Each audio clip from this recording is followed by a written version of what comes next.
بسم الله الرحمن الرحيم الحمد لله والصلاة والسلام على رسول الله. First, I would like to thank you for inviting me, Dr. Saif, and all the group. Let me start by stating this. During my life, I have never sought a leadership position. I never asked for leadership position. This is number one. I never asked for it. People will just nominate me, then I will say, okay. If they don't nominate me, thank you very much.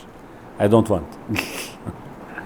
So part of the spirit of leadership that you don't seek for leadership, actually. You don't seek leadership. Especially when we are talking to people who are supposed to be a role model Islamic and also other things. Because seeking leadership position in any place will involve a lot of politicking, lobbying, many other things. And sometimes some stuff that we, if we are good Muslims, should not do. Should not do, sometimes. But if there is a support from the people around you to have a kind of a leadership position, they want you, then yes, we can think about it. We can think about it. But because actually most of the people now, especially when we are saying leaders is not necessarily, I repeated this many times when I talk about leadership.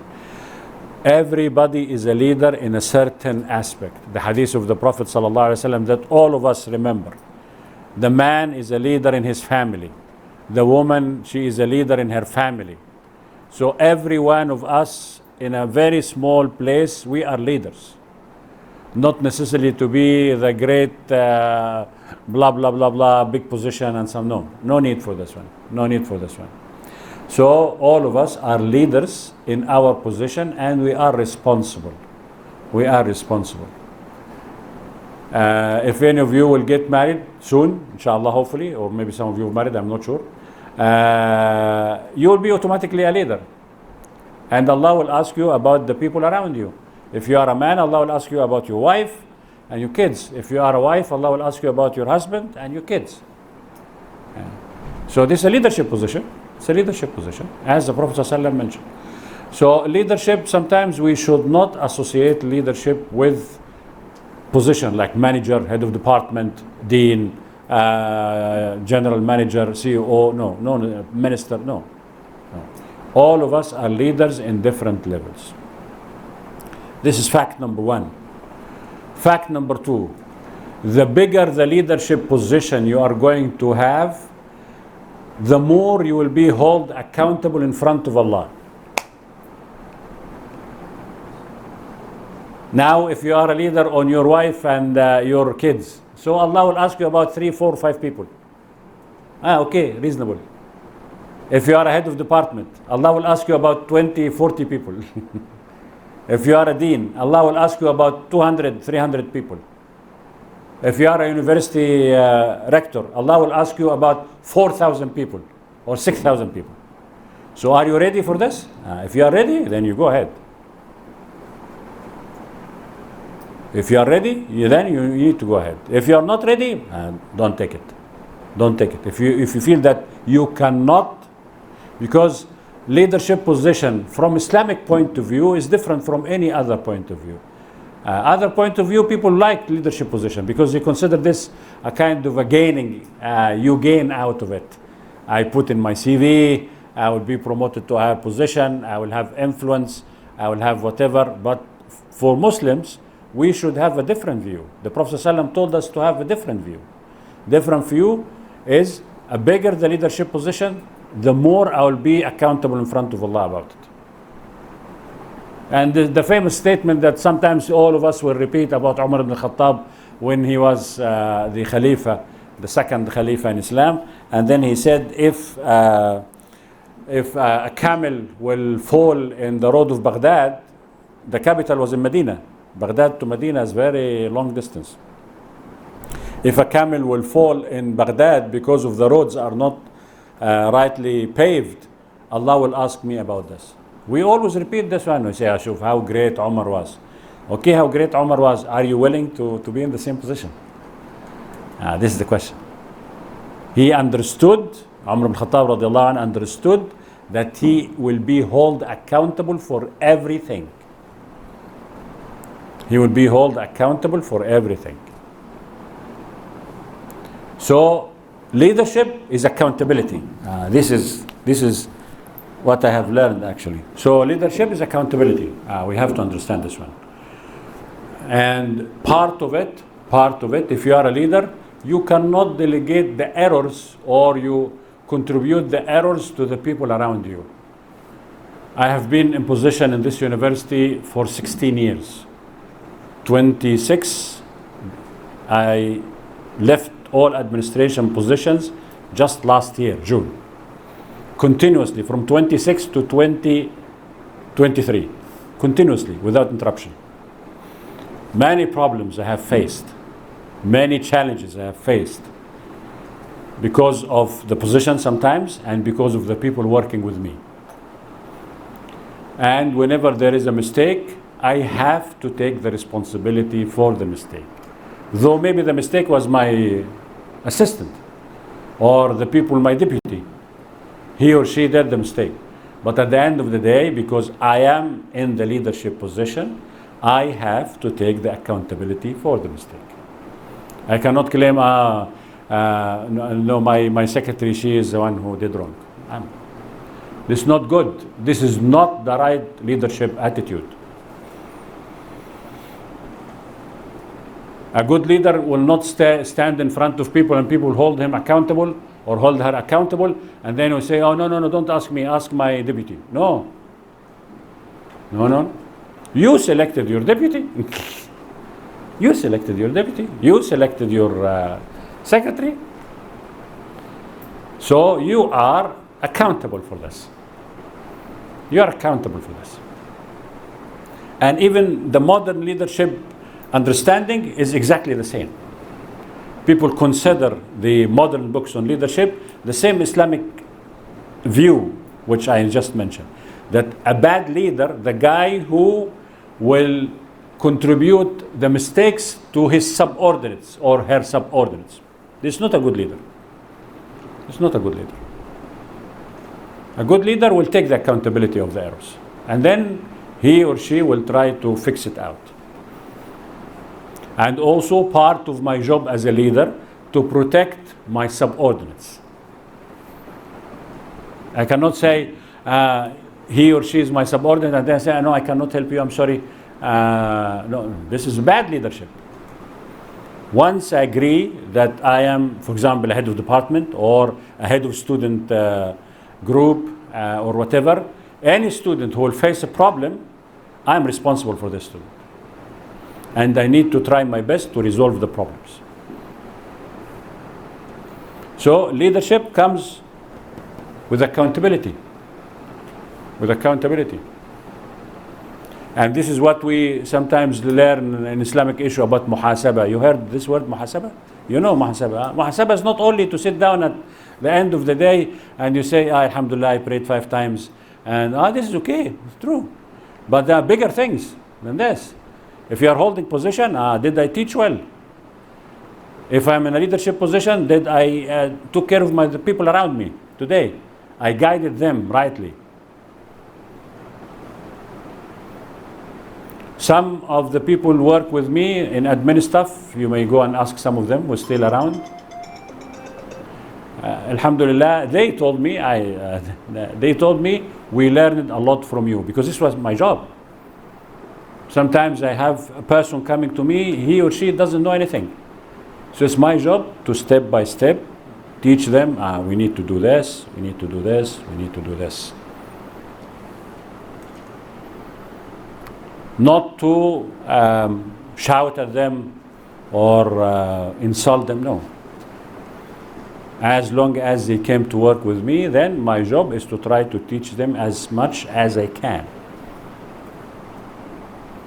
Because 2 things here. Number 1, it's my responsibility. I need to teach the team working with me.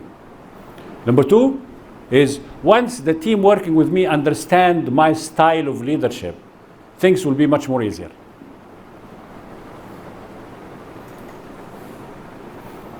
Yeah, in some positions that I stayed for more than 3 years, some position I stayed for 2 years, some position I stayed for more than 3 years or 4 years. The PA who works with me, I don't need to tell her what to do. She knows what I want to do. She knows what I want to do. I don't need to tell her every time, you have to do this, you have to do, no. Because already I spend time to teach her, this is my style of working. 1, 2, 3, 4, 5. And this will make your life very easy, very easy. So part of leadership also is mentoring. This is what we call mentoring. So accountability, number 1. Number 2, mentoring. Anybody work with me or work with anybody who is in a leadership position, my obligation is to try to teach them what they should do. Yes, some people will be more smart than others. It's normal. It's normal. No issue about this one. But my job is to try my best to upgrade the people who are working with me. Not to leave them in their lowest grade. No. Otherwise, I'm a very bad leader. I'm a very bad leader. So anybody work with me, he or she need, whenever they finish working with me, they should be better than they came to work with me. And I'll be very happy. As a leader, I'll be very happy for this. Okay? So this is what you said. Number 1, accountability. Number 2, mentoring. Number 3, trust. Number 3, trust. Once you start to work with some people, you need to build the trust among you. Yes, we are human beings, true. I have faced people who are very trustable in my life, in any position I've been doing, whether in this university or outside the university. And also I faced many people who betrayed me. Normal. They are human beings at the end of the day. So you should expect that some people will betray you, will stab you in the back. Normal. Because you are dealing with human beings. But as long as you are honest, we believe, this is something is not in the Western context of leadership. But as long as we believe that we are honest in what we are doing, we believe that Allah will protect us. And Allah protected me in many disasters, actually. And I hope He will continue to do so, inshallah. So this is normal again. Once you are in a leadership position, some people will be very trustable, and some people will not be. But the most important thing, I need to try to build this trust. And building the trust by delegating tasks to others. So I trust X to do this, and I will just follow up the general thing. Have you done this one? It's fine, it's okay. And I'll trust Y to do so. And then I need to build a personal relationship. The Prophet ﷺ, when we talk about the Prophet with leadership and this, Prophet ﷺ leadership style was a personal touch leadership. It is a personal touch leadership. He knew everybody. He knew everybody. And he will speak to everybody according to their level. Yes, it is a big task, true. But leadership is always a taxing task. If you imagine leadership is something you can do while you are sleeping, forget about it. Don't take positions. Don't take position. You will have high blood pressure, maybe diabetes and other things as a result of leadership positions. So this is normal again. It's normal again because you are under stress. You don't want stress, don't take leadership positions. You don't want stress, don't take leadership positions. But you are not encouraging them to become leaders, now they're afraid. You say so. No, but have to be afraid because they will be held accountable. They have to be afraid. They cannot take it easy. They cannot take it easy. Maybe run away first. No, they shouldn't run away also. They shouldn't run away, but we need to put things in the right perspective. Because some people understand that being a leader, something very nice, people just clap for me, a welcome, ceremonial type of thing. No. From Islamic point of view, this is not true. Allah will ask you about everything. So, this is not to scare you, but actually to put things in the right perspective. And also to tell you the truth. none of the people in leadership in this university or outside the university will not have medical problems because of the pressure. That's true. This is a fact. And normal. Normal, no issue. And none of people in leadership who were good leaders, they didn't have some people who betrayed them and stabbed them in the back. Many. Again, it's something you have to know. You have to know, because sometimes books on leadership will create a picture of leadership that's very idealistic, very nice. You feel, mashallah, very good, everything will go smooth. No, nothing will go smooth, actually. Everything will need an effort to be done. Everything will need an effort to be done. Especially even if we talk about, as I mentioned in the beginning, you are getting married, then you have your husband or if you are a woman, you have your, husband or a wife. Having a leadership in a family takes time also and takes effort. Do you imagine that once you married to a lady, then everything will be smooth and you are dreaming. It's not true. It's not true. There'll be a time until you adapt to each other and be more accommodating each other. It will take time. Forget about the honeymoon. Honeymoon is not calculated in marriage. Honeymoon is just for fun during this time. After the honeymoon. The real business after the honeymoon. That's why when somebody will get married, do you think this will be a fun journey? Forget about it. Again, it is a responsibility. You have to try to understand the other side. You try to accommodate sometimes things that maybe you don't like. Because two people now, it's not one person. You want to do your own stuff, don't get married. You stay alone. And then you can do whatever you want. Nobody will tell you what you do and what you shouldn't do. But once you get somebody else with you at home, no. We have to accommodate each other. She has to accommodate me and I have to accommodate her. So 1 mile from my side, 1 mile from the other side. Leadership, the same thing. 1 mile from my side, 1 mile from my subordinates and in my direction. Okay? And another issue also of leadership that I just mentioned now, tolerance. I have to tolerate because I am dealing with people who are not the same. Some of them are very smart, as I mentioned. Some of them are half smart. Some of them are not smart at all. And it's normal, it happens. A human being, we are talking about human being. So I need to accommodate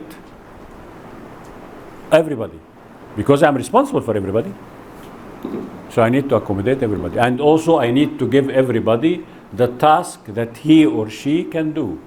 One of the big mistakes in leadership, for example, if we talk about myself, administration, sometimes I have some people who work with me, but I know that they have very limited skills. Very limited skills. I cannot burden this person with too much responsibilities. I cannot. Because he or she cannot do it. Cannot do it. Now I am creating a pressure on the person. Especially if this person culture is not to speak up, then suddenly I will find this person collapse. And I am responsible for the collapse. I am responsible for the collapse. Why? Because I didn't gauge this person. Can he or she do these jobs or not? So part of my things is I need to tolerate different people working with me. The Prophet ﷺ used to have many people. Abu Bakr, Umar, Ali, those guys were tasked the top jobs, usually. The things that very challenging. Why? Because he knew that those guys can take it. But some other people, no. Very simple jobs. Very, very simple jobs. Because they cannot take it also. They cannot take it. And the famous statement when the great Sahabi, companion of the Prophet ﷺ, Abu Dharr, came to him and he asked him to appoint him in a leadership position, a political leadership position. Then the Prophet ﷺ commented, "You are not suitable. You are weak." He was not weak in Iman. Abu Dharr is a great Sahabi. And the Prophet commended him in other situation. Anybody read the story of Abu Dharr al-Ghifari? How many people know about Abu Dharr al-Ghifari? Excellent. Excellent. Because how we learn about the Islamic view if we don't read the story of the Prophet and the stories of the Sahaba? How can we know about it? Yeah. So Abu Dharr al-Ghifari is a very interesting person. You have to read about him. Very, very interesting person. He was a great companion of the Prophet ﷺ, sincere person, but he cannot fit in any political position. Why? Because he was always fussy about everything. This was a problem. He wants things to be changing now, immediately. Cannot be in a leadership position. Cannot. Some change will take days, months, years, even decades to have a change. So any person in a leadership position, you have to have patience. But not patience and you sleep. No, patience and work together. You have to have a very long plan, especially if you want to change the people around you. Change is not easy. Change is not easy. Okay? So tolerating the others is very important while you are in a leadership position. If a person is very fussy or very pushy, usually they are not good leaders. They are not. I need to adapt my leadership position to different people. I had leadership position working with Arabs. I have leadership position working with non-Arabs, Americans. I have leadership position working here in Asia. They are not the same at all. I have to understand the culture very well so I can adapt. Adapt my leadership attitude to the current situation. Otherwise, I'll be considered in some culture very pushy. But in other culture, if I am pushy, it's good actually. If I'm pushy, it's good, very good. But some cultures, if I'm pushy, I'm very bad. So you have to understand. So it's not easy to work with different people. This is why one of the challenges for you is, for example, to try to work with international students. This will test your leadership. But if you work with people like you are from Kelantan and they are from Kelantan also, or you are from Johor and they are from Johor, no challenge at all. No challenge. Very little challenge. But if I'm having Indonesians, Arabs, Africans, I'm dealing with all of them, yes, this is the biggest challenge. And this is the test for leadership, actually. And this is internationally now, even if you go after you graduate to work, everybody work now is a diverse environment. You are working with people from different backgrounds. You are not working with Malaysian only anymore. It doesn't work like this. Especially if you go outside Malaysia. Definitely you will not work with Malaysian alone. So it's a good time now, while you are still students, to have training. You train yourself. You train yourself. How you try to get to or to deal with other people. And don't be frustrated. You will try once, it will not work. You try again. You try again. And you try to ask people who have an experience. How can I deal with those guys? I ask people how. And when I first worked here in Malaysia, and I was put in a position, I used to ask Malaysian friends whom I trust, what is the style in work here? How people work here? Then they told me 1, 2, 3, 4. Some of these issues I follow. Some of these issues I thought that they are not Islamic, so I didn't follow. I didn't follow. I have my own. So I created my own style to work with people here.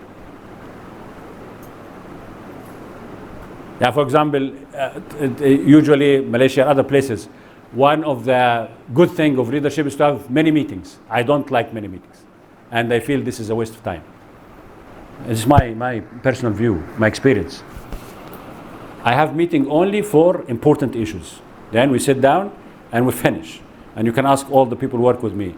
The fastest meeting they have with me. We sit down, half an hour, maximum 1 hour, done.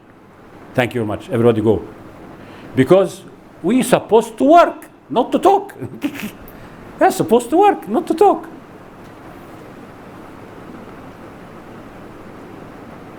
And the best thing I had was to have informal meetings. Informal meetings. Informal meetings in a sense that I want to talk to you, for example, to do something. Then I will tell you, come, let's have a cup of coffee together. We sit down and while we are drinking, we talk. This is a meeting, but it's an informal meeting. I already told you what I want you to do in a good environment, conducive. We are relaxing. Then you go and do it. Finish.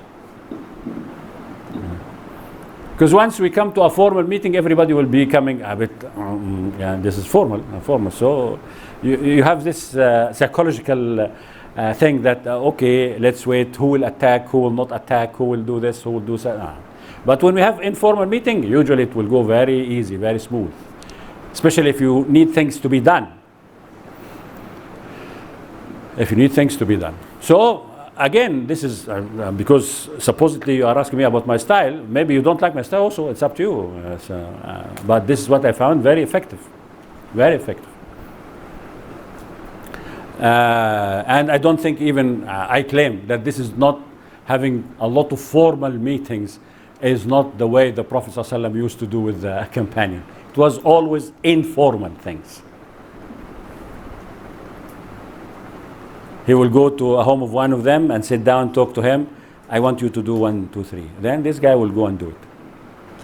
He will meet 2 or 3 people, come to visit me, and then he will tell them, I want you to do this 1, 2, 3. Sometimes he will have a formal meeting, like for example before wars, like before Badr and before Uhud, if you study the Sirah well. These are formal meetings because we are coming to a very serious situation. So everybody needs to be in and everybody needs to be addressed. That's clear cut. Cannot be 2 or 3 people or 4 people. No, cannot be. Okay? So accountability, mentoring, trust, tolerance, and the last one, not the last one, I mean the one that I just hinted about, effectiveness. A good leader is an effective leader. Means he or she will have output. And the output is not activities. No. Because sometimes we have this view that the more activity I have, the student associations, I have been supervising many student associations here and other places as well. And I have been also a leader of student association at a certain point of my life. So many student associations will just list down our activity. We have Raya gathering. We had Berpuka Puasa gathering.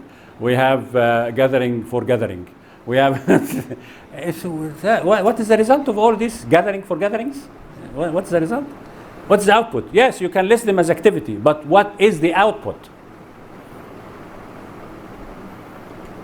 Leadership, where is the output? Did I change people? I changed the students. I helped them to be better. I prepared a second line of leadership. These are the outcome. But don't tell me I have gathering here, gathering there, workshop here, training here, training there. Okay, all of this is good. I'm not saying it's bad. But these are not the main objective. The main objective of any leader is to change the people around him or around her. That's it. If I fail to do so, I failed. If I fail to do so, I failed. One of the things that will compensate the effort that I have spent on many places as a person in position or a person in leadership, when I hear from my people who work with me, my subordinates, PAs, deputies, that we have learned a lot from you. Now I feel that, or you help us to change. This statement is enough. I've done my job. I've done my job. Now I feel I did not fail in my leadership position.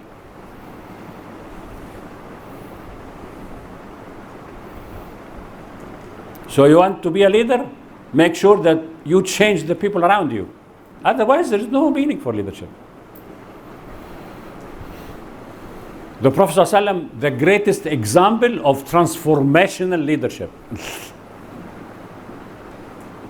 He changed people from Bedouin shepherds to people who ruled half of the world in 30 years only. 30 years only. Those people didn't get into universities having degrees.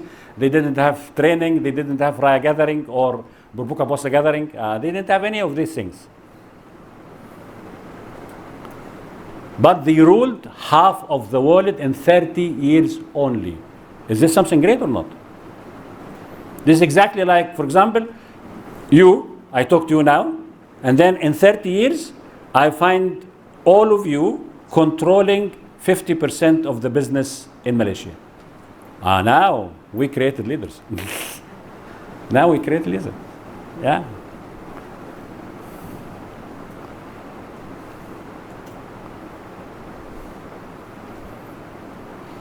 Or all of you in very influential positions that you can transform the country and transform the people in the country.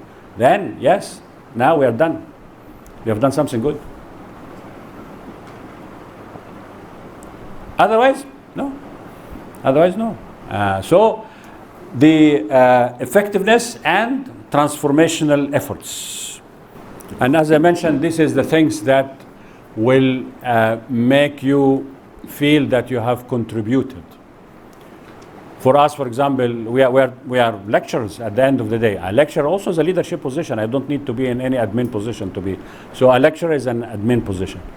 When I meet students, the other day I met a student here and he put a very beautiful post on LinkedIn about me. I was very happy.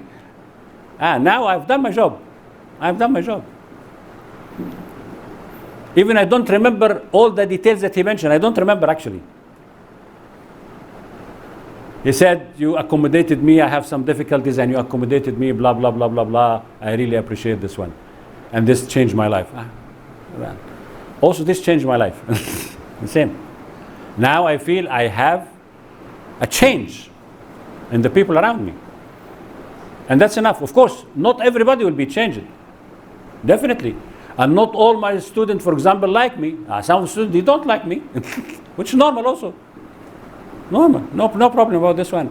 But if some of them, they will say or they will mention that I really contributed to the change in their life, excellent. I've done my job.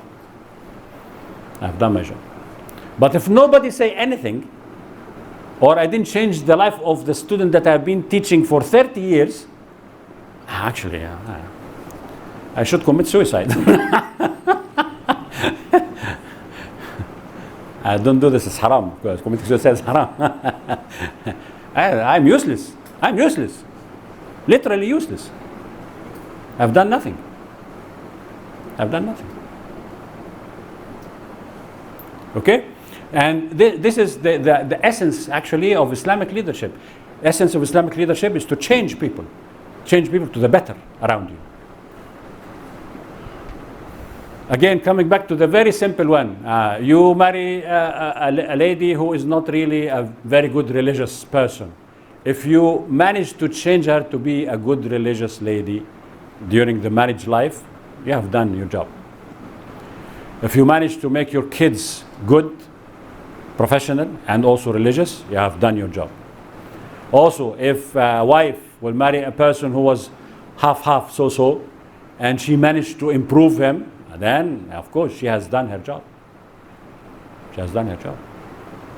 And if he's good, she should make him better. If she married a good person, she should make him better, not make him worse. Otherwise, she failed her leadership position, or the husband failed his leadership position in the family.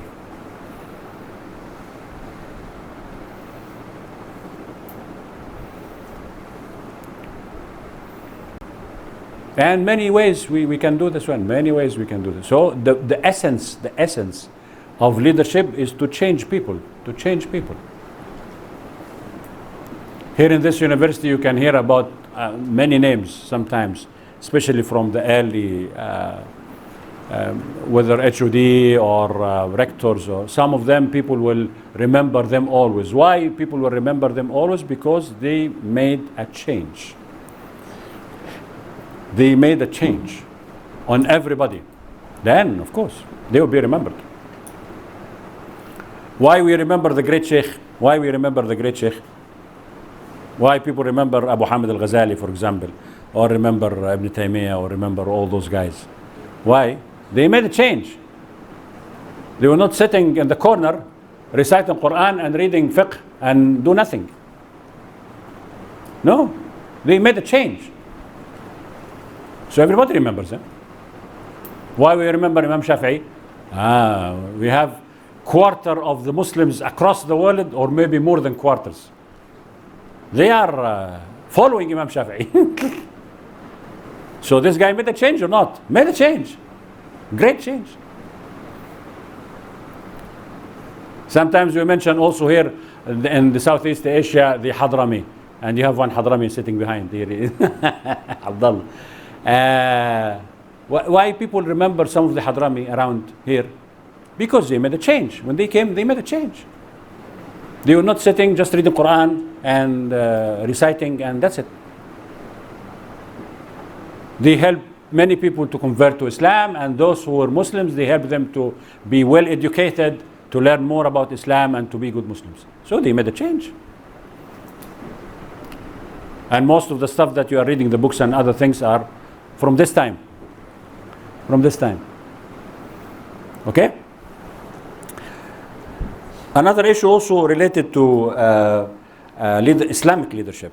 When we talk about leadership from an Islamic point of view, unfortunately it have more taxing effort. Why? Because it's not only a professional type of leadership. For example, if you are an HOD, you might be a very effective HOD, or you might be a very good manager, very good. You are doing most of the stuff, it's fine. But as a role model on a moral behavior, you're not. And there are many examples like this, many examples. People who are very good professionally, but on moral level, they're not. They're not. From Islam point of view, cannot work like this. Cannot work like this. You have to be both. You have to be both. Because you are a role model. People are looking up at you. Like, for example, you are Hafaz or memorizing Quran. This is a big responsibility. I remember when we were young and we were going to something like, we call it Kutab. Kutab, where people memorize Quran when they are young. If the Sheikh will see us saying any bad word in the street, he will beat us. He said, how come you memorize Quran and you say such dirty words? How come?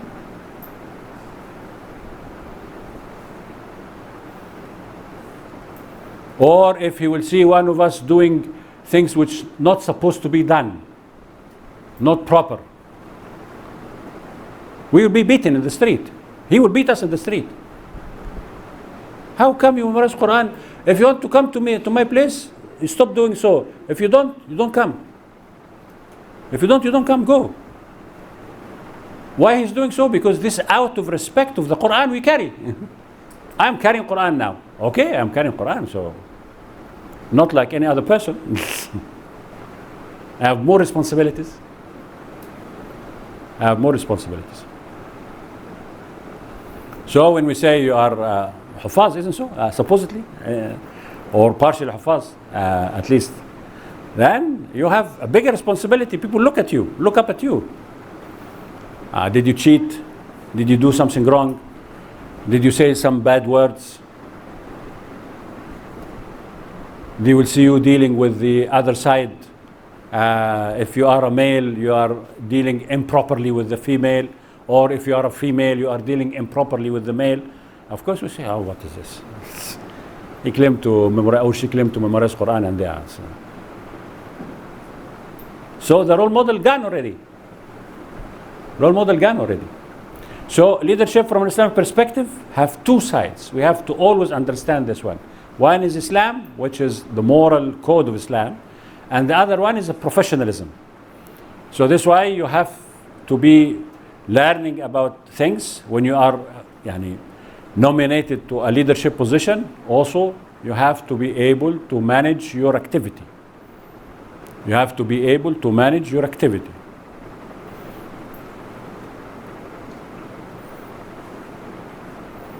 Otherwise, cannot be.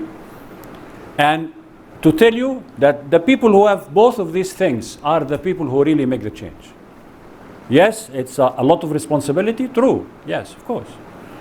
But these people who will make the change, no other people. No other people.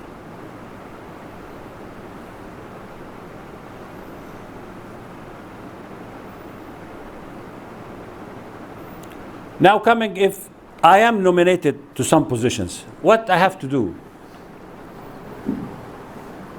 Actually, before this, there was actually a discussion with some friends last week, and one of them told me, asked a very nice question. He was, I think he's in a professional association in Malaysia. He's a Malaysian friend. So he was asking me, he said, they are nominating him to a position or to lead this association. So he said, there are many people nominated, and all of us are supposed to come up and talk about ourselves. So he was asking me, what should be, as a good Muslim, what I have to say? Because some people will say stuff which is too much sometimes. Like also some students here, when you go to the student election, you'll find a guy who say, I'm going to do such and such. You feel that he is the President of the United States of America. And he or she cannot do all of this. So I told him, I reminded him actually of the story of the election of the Khalifa after Umar ibn al-Khattab radiallahu anhu. Umar ibn al-Khattab radiallahu anhu, when he was assassinated, before he dies, he assigned 6 people. Assigned 6 people. One of them should be selected to be the next Khalifa. And among these 6 people, there was Abdurrahman ibn Auf, Uthman ibn Affan, Ali ibn Abi Talib, and others. And he assigned his son, Abdullah ibn Umar, to vet the 6 people and to talk to the public to see whether they accept any of them or not. Why he assigned Abdullah to do so? Because he didn't want Abdullah to be one of the people to be nominated. So he cut the nomination. It will not be my family business. It's not a family business. This is Muslims' business, not family business. So Abdullah ibn Umar was the person who will talk to them and talk to the public about this. So there's a very interesting, that's why I said you have to read Islamic history. Ladies and gentlemen, you have to read Islamic history. You cannot understand Islam without not reading Islamic history. So when he talked to the people, when he talked to some of them, like Abdurrahman ibn Auf, he said, no, I'm not interested. So already out. So the remaining 2 people, Uthman ibn Affan and Ali ibn Abi Talib radiallahu anhu. So some of the people who consulted with Abdullah ibn Umar, they said, we need to ask them a question. If they say they can do this, then we will have this as a nominee for the Khalifa. If they don't really follow, then they will not be.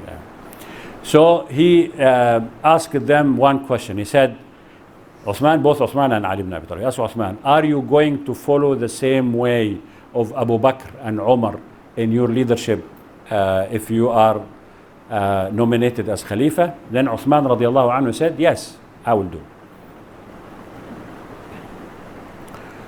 And he asked the same question to Ali ibn Abi Talib. Are you going to follow Abu Bakr and Umar way if you are selected as a Khalifa?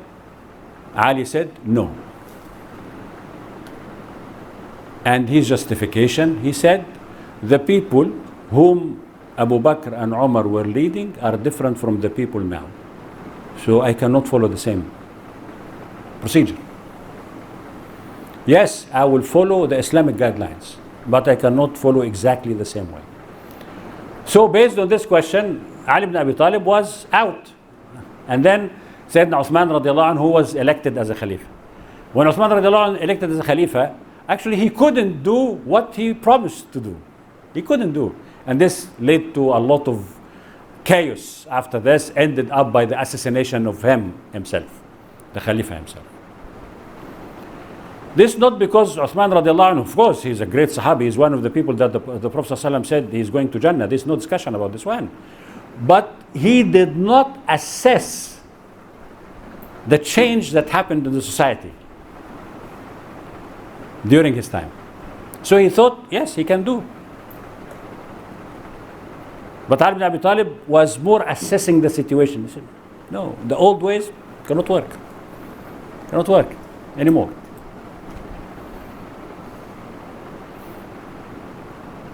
This is why leadership, there is no strict way. If somebody will say, come, yeah, we need somebody to lead us like Umar ibn Khattab. Brother, if Umar ibn Khattab came now, all of us will be killed, actually. Because most of us are corrupt. To him, we are corrupt. So, it doesn't work. It doesn't work. So we have an adaptable leadership position according to the situation of the society. The most important, I need to improve the society, push the society up. The same thing also if you are in a small office, you need to push this office up a little bit, improve it a little bit.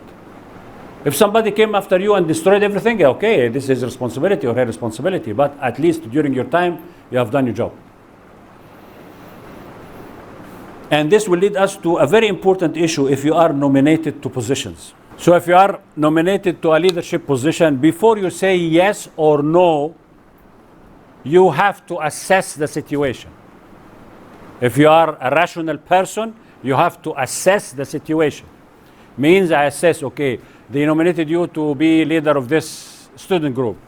So you need to ask how this student group was working, who was the leader before, what was the problem they have faced, are people are active or not active, why they were not active or why they were active. Are the students are good to begin with that I can work with? Because sometimes you have a very good leader and there's no support for him. Then better for him to leave. If I don't have support, I feel I don't have support, I'm not interested to continue a leadership position. I'm not. Why? Because it will fail. And again, it's my responsibility. I'll be in if there's support. I know some people will support me. And they will understand what I understand. At least we need to sit down together and make a clear things. Then I continue. Otherwise, yeah, of course you can. As the choice of Usman as the Khalifa after Umar, Umar's death is a bad choice.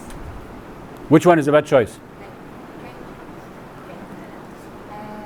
The choosing of Usman after. No, it was not a bad choice. No, it was not a bad choice. Of course, he's a great and he's one of the people. But his assessment of the situation was not correct. This is the problem. He thought that he can follow Abu Bakr and Umar way in dealing with the society at this time. But the society have been great, big, much more bigger. So how about like we feel we can do it, but actually we can't even do what? This is what I'm saying now. This is what you need to follow now. Number one, I need to assess the situation. I need to assess the situation. And if I'm dealing with a culture which is different from my culture, I need to understand the culture. I need to try to understand the culture. I need to sit down, ask people how we can deal with those guys, blah, blah, blah. Or if I don't have anybody to ask, I have to do the hard job myself. To read, to understand, to look into the cultural content. Because sometimes some also, actually every culture, whatever the culture is, American culture or Malaysian or Arab culture, every culture has some weaknesses. And if you are in a leadership position, you want to overcome these weaknesses. If you are a good leader, you want to change people. So I want to overcome this weakness. So for example, if the culture says that I cannot express my opinion, no, as a leader, I need to push people to express their opinion, even if I don't like it. Say what you want. Even if I don't like it, fine, it's okay. I want you to express your opinion. I ask a question. Sometimes the leader asked us to express our opinion. We tried, but then he didn't listen for 5 times. Then the No, if you ask you, then he is wasting his time and he's playing around. If he is a serious leader, he will ask and then he will try to either accommodate or explain or do something. But if he's just asking, like for example, you find some people, and especially in student and even non-student as well, sometimes we have a workshop about the future of our whatever group or whatever. And then people will sit down, they will think, brainstorm, and write things and put arrows here and there, and flip chart and everything. And then at the end of it, thank you very much, brothers and sisters. Inshallah, we'll see you next time. Do the same workshop again, the same brainstorming again. Brother, you're wasting my time. You're wasting my time. People sit down, brainstorm. As a leader, I should respect this time, respect this effort, and I need to follow up on it. This is a serious business. This is a very serious business. If I don't do so, better to leave my position. Let other people to play. Because now we're playing. We're playing now. So it's a very serious issue. When I say to people, give me a feedback, I need to build up on this feedback. Otherwise, I'm playing. I'm playing.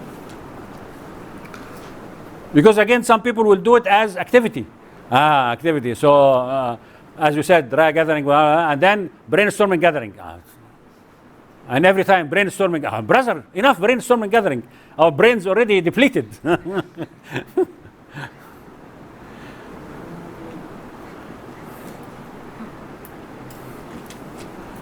So I need to assess the situation. Number one, if I'm nominated to a position, before you say yes or no, you have to assess the situation. I understand the situation, and I need to know also the people.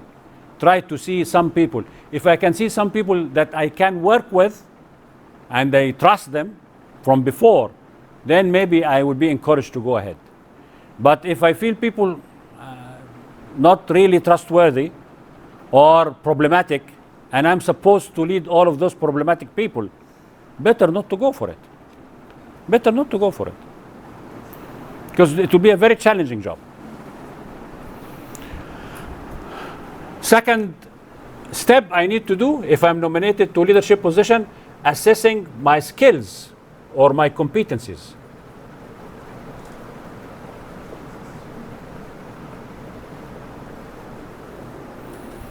I need to assess my competencies.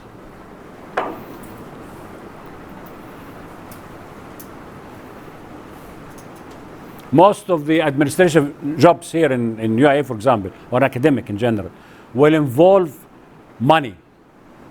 And this was a big challenge for me because I'm not trained to be an accountant. I'm not trained to be so. I'm an engineer.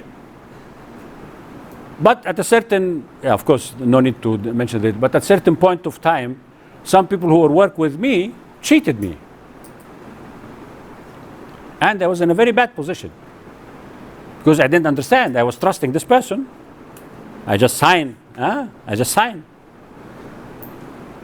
So after this, I went to study financial. Yes, I went to study financial analysis. I attended a couple of workshops. I bought few books to read. So now I understand when people say, okay, we are doing such and such, I understand now the process. And okay, I will not sign. You tell me the details. I will not sign. You tell me the details.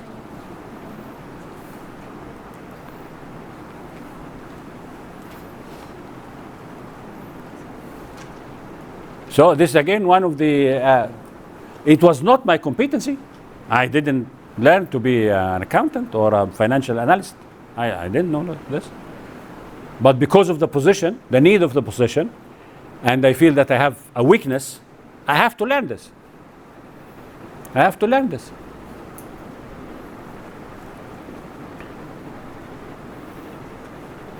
Also, another thing here in Malaysia, the culture, or not the culture, the environment, you are dealing with a lot of females. A lot of females around you. So as a Muslim, I need to know well the boundaries of dealing with females. I need to study this one well and try to follow it as much as I can.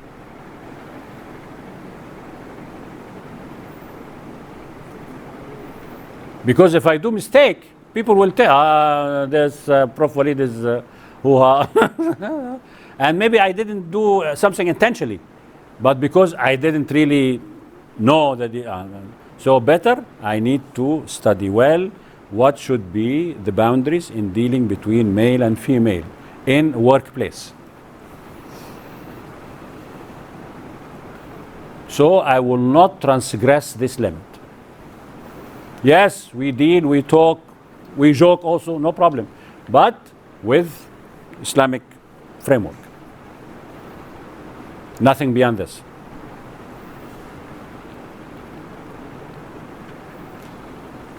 So this is a competency also. This is a competency. You have to learn.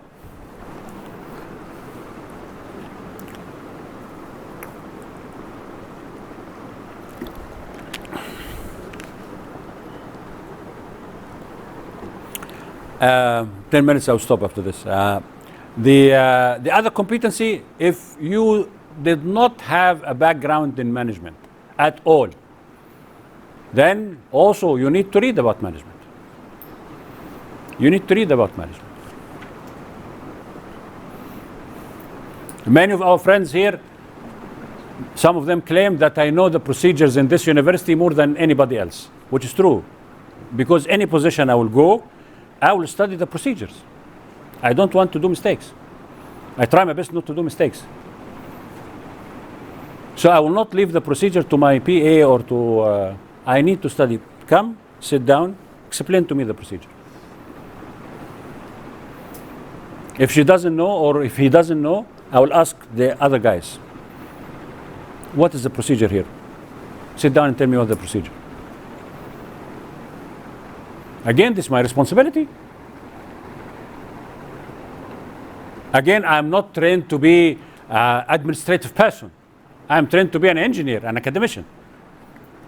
But because people ask me to be in this position, I have to improve my competencies. I have to improve my competencies.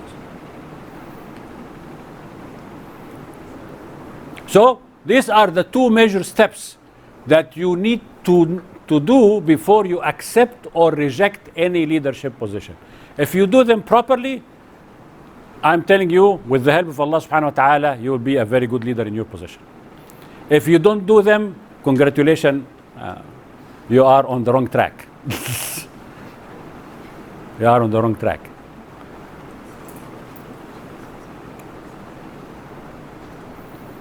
Sometimes you are forced to take positions. You have no choice. In this case, I have nothing except to make dua to Allah to help me. That's it. I have no choice now. Again, if we look at the seerah, when Ali ibn Abi Talib took over after the assassination of Uthman, radiallahu anh, people came to his home and told him, you are the only one. And he refused 3 times. He said, I cannot lead this. This is a very big split in the society. I cannot lead the situation like this now. But people force him to lead. So he accepted the leadership and he mentioned a very important statement. He said, I'm accepting it, but I know I'll be assassinated. And he was.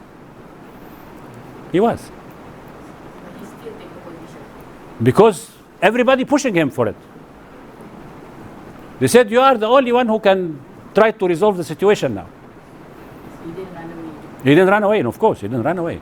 And he ended up, he was assassinated, of course, at the end. But he has no choice at this time. He has no choice. But you see the level of commitment in Islamic leadership. A guy took the position and he knew he would be assassinated. He knew. He was sure.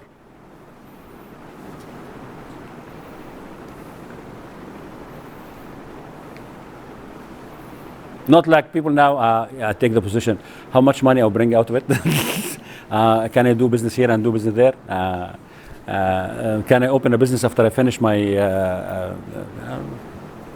So there's a difference between Islamic leadership and other leaderships. This is why we remember those guys. Why we remember them? Why we remember them as leaders? Why? Because enormous examples. Enormous examples. Commitment to principles.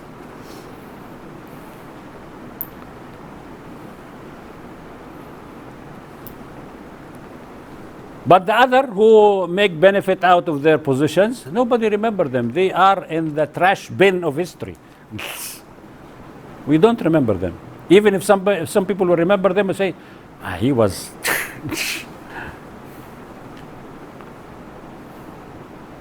Because literally they are in the trash bin of history.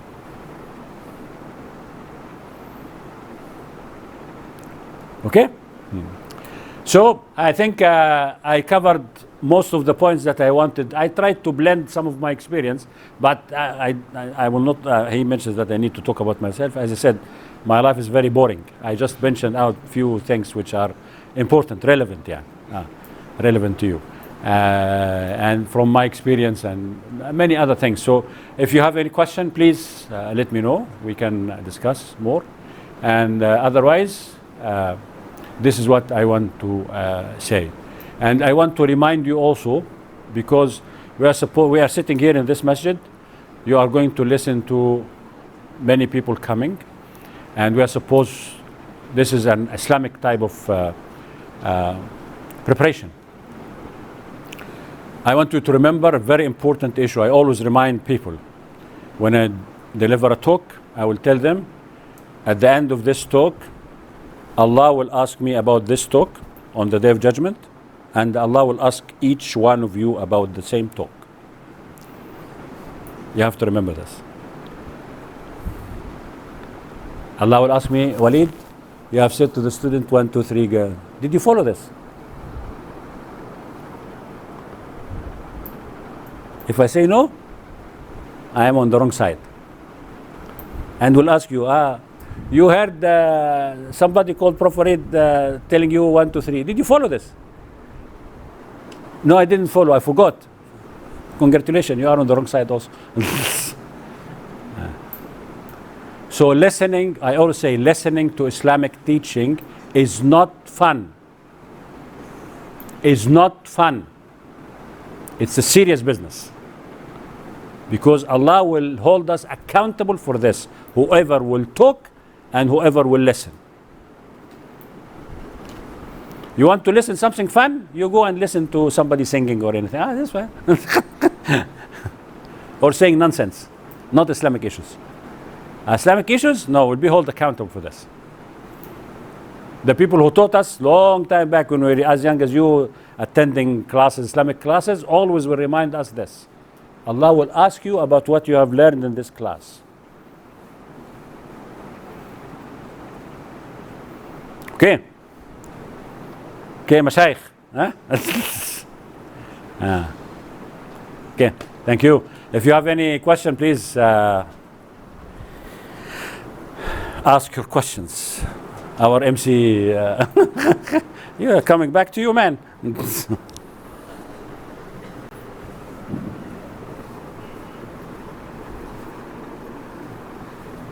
you, Dr. for the speech. Now we open the discussion or the Q&A session. So everybody who has question may raise his hand. Yeah, give him. I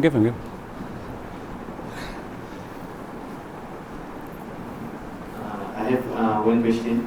You in your experience, you must have been in many positions, and the work, unfortunately, the due is everything comes one time. So how you manage your time and choose what is the priority? Which one is the most you take the priority first? Okay. I think this is a good question, but it's also a common question at the same time. Yes, if you read how to prioritize your time, there's a lot of things you need to set to make a table or other things. But in reality, In fact, sometimes we sacrifice things. And the rule, if you are in a public position, you have to sacrifice your personal domain to the public domain. This is very unfortunate. And many times, due to my commitment, I did not have things with my family, actually. Many times. Even I will cancel some planned activities. Why? Because there's a priority for the public domain. So, the balance will be very challenging. Definitely will be very challenging. But the main thing is, you should not waste your time in very minor issues. This is the rule in general. Minor issues, you should delegate to others, as I mentioned. You have a letter need to be written. You have people around you, please write this letter and show it to me. You have your, for example, your deputy, your BA or whatever. Please write a letter and show it to me. I should not do everything myself. Otherwise, it will be one-man show or one-woman show, one-person show business. And this is a very bad leadership also as well. Very, very bad leadership. You cannot work alone. You have to work with other people. But definitely you have to sacrifice something. But Islamic point of view always will tell us we need to sacrifice the personal domain for the public domain. So it will happen, yeah, true. So I sacrificed many of my personal domain actually to the public domain. This is why I said enough is enough last year. Not anymore.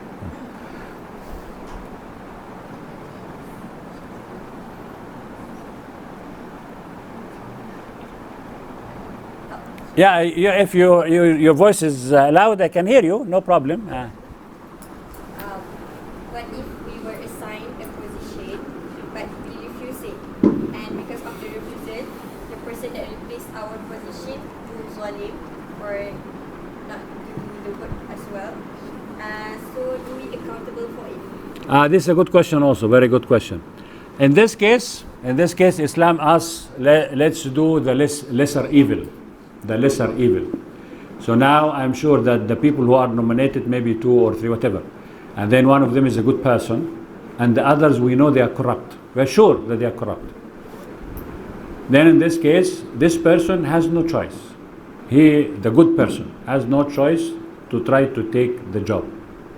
Though he or she need to understand that they will face a lot of challenges. As I mentioned by example of Ali ibn Abi Talib. Of course, you will not be assassinated like this unless you are. But you might be assassinated virtually by stab in the back and many other things, and poison letters and many other things. So yes, in this case, the lesser evil is to try to take over, while I understand that I face a lot of challenges here. With the intention that I try to help, not because I like the job. No, my intention is to try to help. That's the whole thing.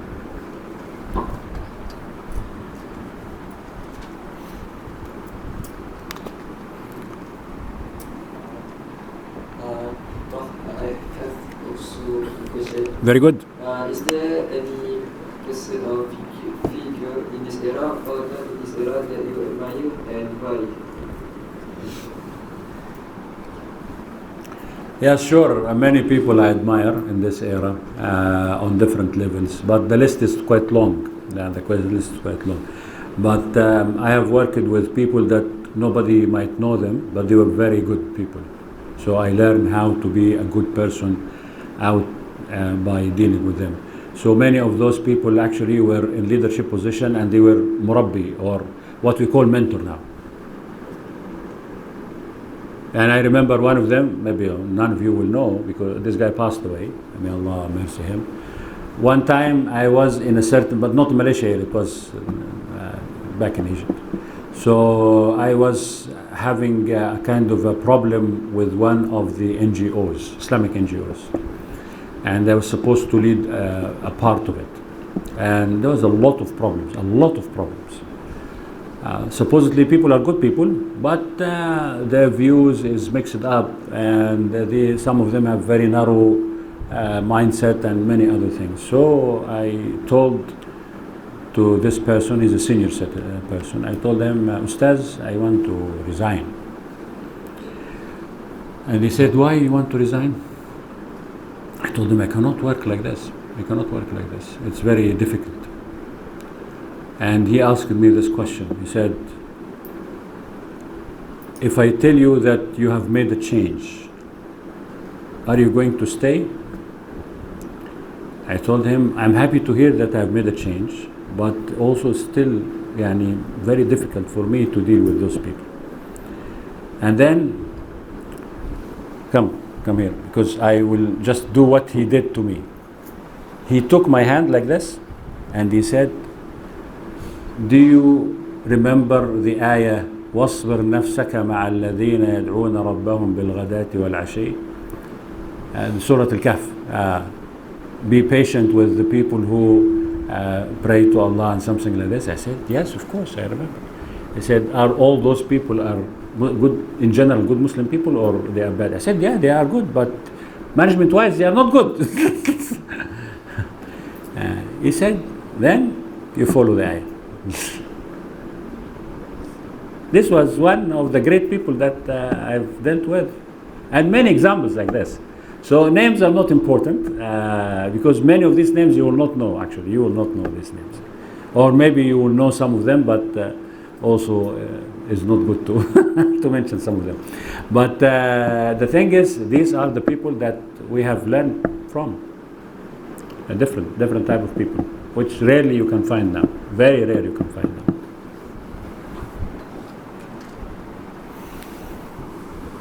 Is there any question? Prof, I realized that nowadays many of teenagers people that some is rich because have admire more to Western leadership. You will ask, they will tell us the name of Steve Jobs or Simon Sinek. So my first question is, what book of Islamic leadership that you can recommend us to read? And second one is, if you want to read about the Western leaderships, because nowadays if you go to the shops, many leadership, and especially on the Western leadership. So how we can differentiate the content of the Western leadership with the Islamic perspective? Okay. Yeah, I think this is also a good question, but actually we have to clarify one thing. Is you can't hear the question. He asked that most of the people in his age now, you all teenagers, you are more acquainted with the Western leadership, so you know the big names, but you don't know the names in Islamic leadership. And he says how we can learn about more Islamic leadership. And then the second question was, if I would like to pick up a book about leadership from Western perspective, how can I know what is good and what is bad? And this is what you ask, isn't it? So number one, we need to agree that books on leadership, Western leadership, is actually belong to what I classify as professional leadership. So it's mostly useful, and there is nothing much non-Islamic in it. There's nothing much non-Islamic in it. But Islamic is more, not less. And Islamic leadership is more, not less. So most of the books, there are many good books in the market. In fact, there are many. A huge number of books. I still read many of them. I still buy many of them. I have at home more than 700 books on leadership, and I'm still buying. If a new book comes, I will try to learn what people are. Why? Because I'm interested, and I have been in leadership position, so I wanted always to improve my leadership. So again, I'm serious about my task. I'm serious about my task. So I didn't find any books on leadership from Western perspective that having something that contradicts Islam clearly. The professional side is clear cut. Now, coming to the first question, which is a more important question. This is what I mentioned several times. The problem is not we don't have books on Islamic leadership. We do have actually books. If you go, there is one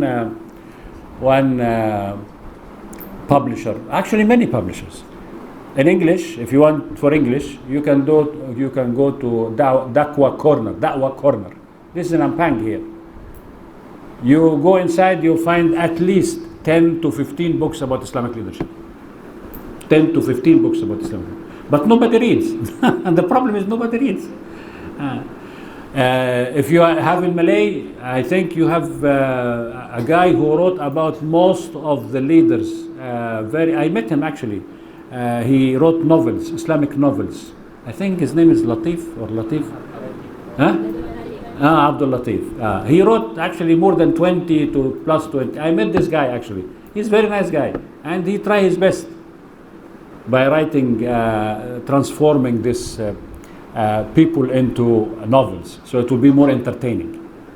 So you can read this, you can learn about it. But actually also reading history is very important. When we can analyze the rise and fall of leadership in Islam and the different types of leadership in Islam. This is why when I mentioned, for example, the story of Ali ibn Abi Talib, the story of Uthman ibn Affan, all this type of stuff, this we read it, but we don't look at it from leadership position. We just read it as history. But I have to look at it from leadership position. When we talk about Salah ad-Din, everybody talk about Salah ad-Din. You need to look at how Salah ad-Din was leading his leadership position. It's not. Sometimes we believe that Salah ad-Din have the sword, he got on his horse, and then done. This is nonsense. The guy have done a lot of efforts, diplomatic, spying, many things. So you can see the diversity of the Islamic leadership. So I think the problem is not the lack of books about Islamic leadership, it is the lack or less interest of reading, or less interest of people who talk about this, people who have an experience and can talk about those people. Because when I read, I need to read them from leadership position. Abu Bakr, Umar, and all those guys, great leaders. But we say sometimes great leader.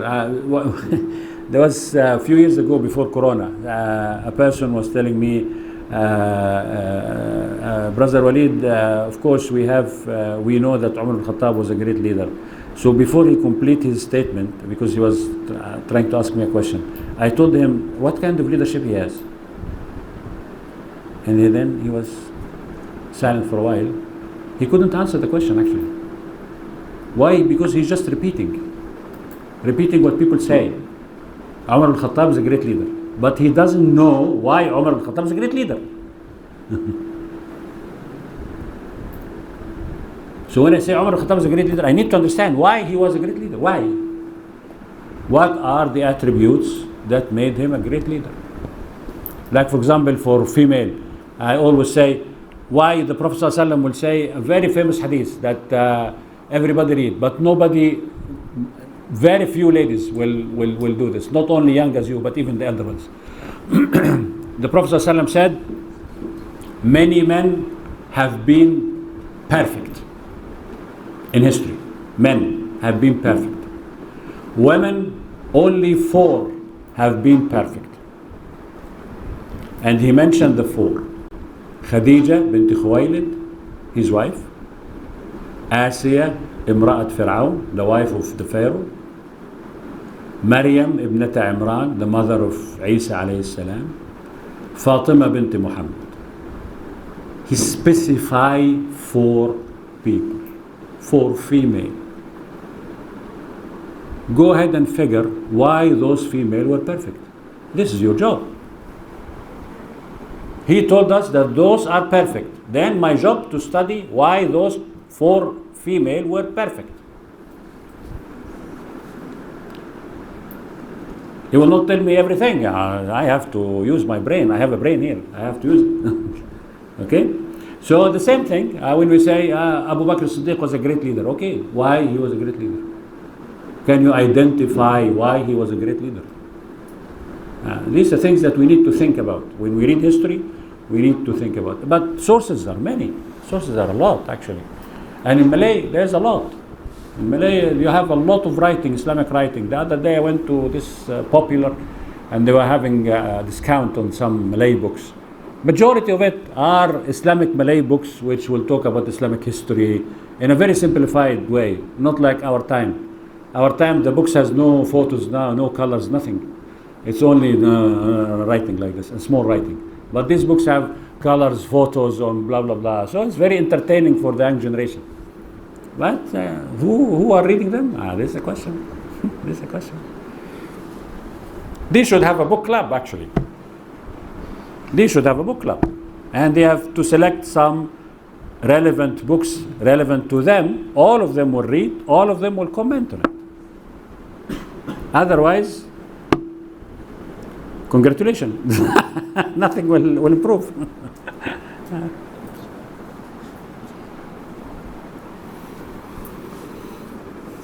question?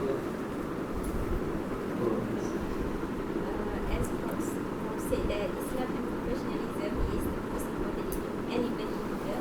But what if we had to choose two leaders, but one is he had a very good professionalism but have no moral, and the other one is he have a good moral but lack of professionalism. So what is the most preferred? Again, this is a very good question. But again, this question have been answered by our great scholars long time back. The answer is as like this. Number one, if the moral attitude of this person will not affect others and he is very professional, then I will select this professional guy over the guy who is having a moral attitude but he is bad professionally. The condition is his moral problems will not affect others. And it's a personal problem for him. And from where we know this one? Because when the fuqaha, the great scholars, were asked a very famous question. If there is a doctor who is a non-Muslim and a doctor who is a Muslim, but the non-Muslim is very is very good, but the Muslim doctor is not good, which one I should go? Then the answer by consensus among scholars, you go to the guy who is good. Why? Because it's a serious business. This guy, this patient will die. There's no play here. There's no play here.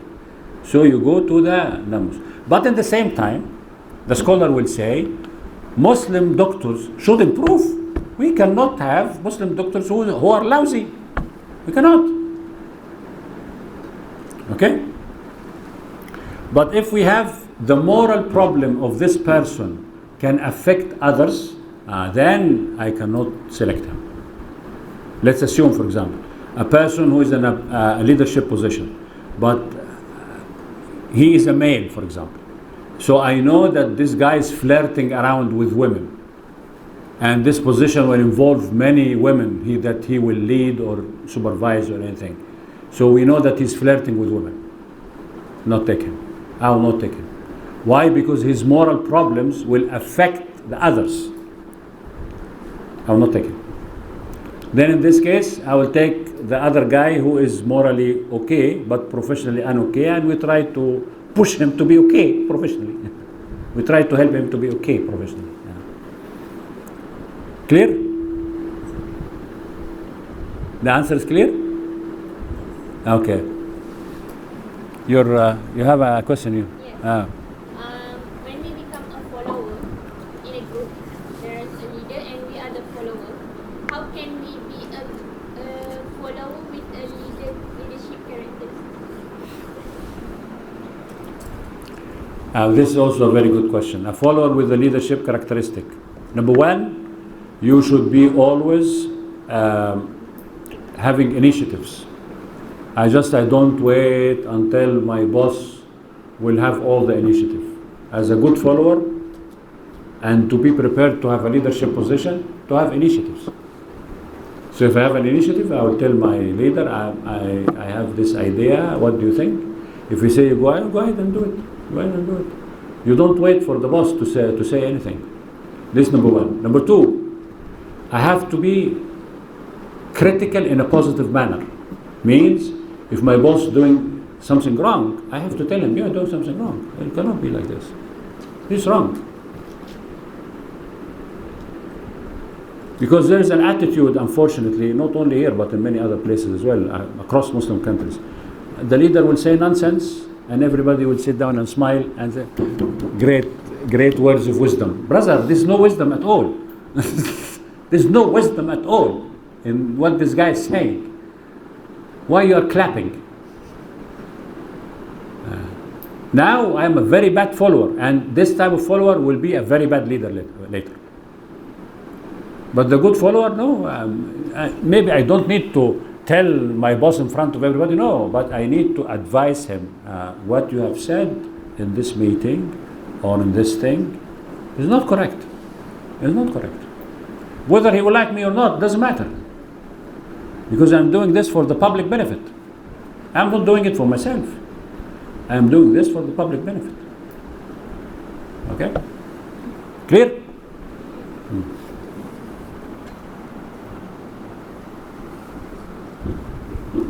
have a short question. Yes.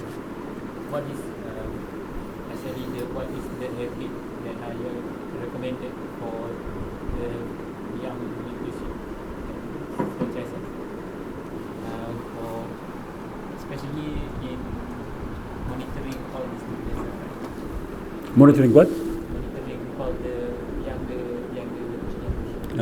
Okay. Did you hear his question? He's saying what is the habit that I recommend whenever you deal with the mentoring or dealing with other colleagues. The only habit that you need to be serious in whatever you are doing. Always serious in whatever you are doing. Nothing for fun. For fun means you go for the beach. But if you are doing something, you have to be serious. I was asked to come today to deliver a talk. I tried to put some main points that I want to deliver here today. Usually I don't write. This is my style. Dr. Saif knows. I don't write. But I put in my head, these are the points that I would like to address. So I prepared what I want to tell you because I'm serious. Even when I deliver a talk about engineering, I need to prepare before it because I'm serious. So be serious in whatever task you are given. This is the greatest habit that you can have. If you are not serious, thank you very much. Have fun.